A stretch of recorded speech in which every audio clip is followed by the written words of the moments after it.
যে যারা ইলম অর্জন করে আর যারা ইলম অর্জন করার জন্য যখন বাসা থেকে বের হয়, আল্লাহ পাক রব্বুল আলামিন ফেরেশতাদের মাধ্যমে তাদেরকে কি করে রাখা হয়েছিল? বেষ্টন করে ঘিরে রাখা হয়েছিল।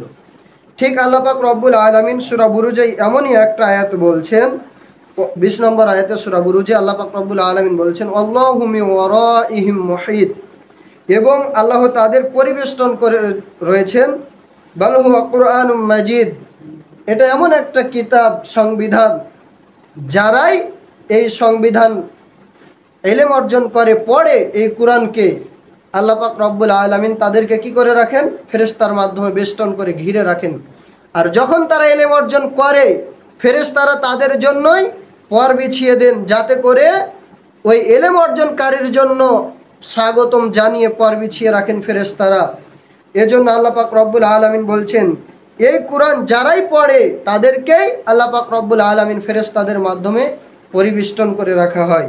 ফি লাওহিম মাহফুজ, এমন একটা সংরক্ষিত প্রতিফল, এই ফলকে আল্লাহ পাক রব্বুল আলামিন লিপিবদ্ধ করে রেখেছেন।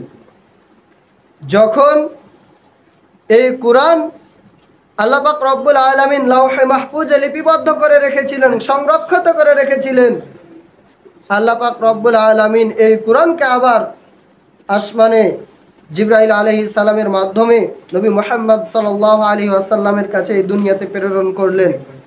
এই প্রেরণ করার পরে আল্লাহ পাক রব্বুল আলামিন এই কিতাবের মধ্যে এমন কিছু গুণাবলী রয়েছে যা মানুষ কখনো এই কোরআনকে পরাজিত করতে পারে না।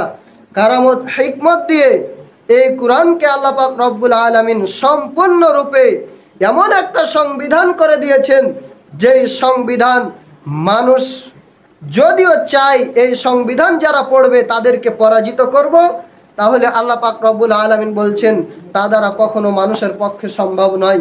এই যারা কোরআন পড়বে এবং এই কোরআন অনুযায়ী যারা আমল করবে, বুঝবে, এই বুঝ মানুষকে কখনো পরাজিত করা সম্ভব নয়। তো আল্লাহ পাক রব্বুল আলামিন আমরাও কোরআন পড়ব, এবং আমরা যদি কোরআন পড়ি, এই কোরআন অনুযায়ী যদি আমরাও আমল করি, তাহলে আমাদেরকেও কোনো কাফের মুশরিক বেঈমান পরাজিত করতে পারে না। এটাই আল্লাহ পাক রব্বুল আলামিনের কোরআনের হিকমা। তো আল্লাহ পাক রব্বুল আলামিন বিশেষ করে এই কোরআন পড়ে আমরা যেন তদা অনুযায়ী আমল করতে পারি। আল্লাহ পাক রব্বুল আলামিন আমাদের সেই তৌফিক দান করুন। আমরা সকলে বলি আল্লাহুম্মা আমিন।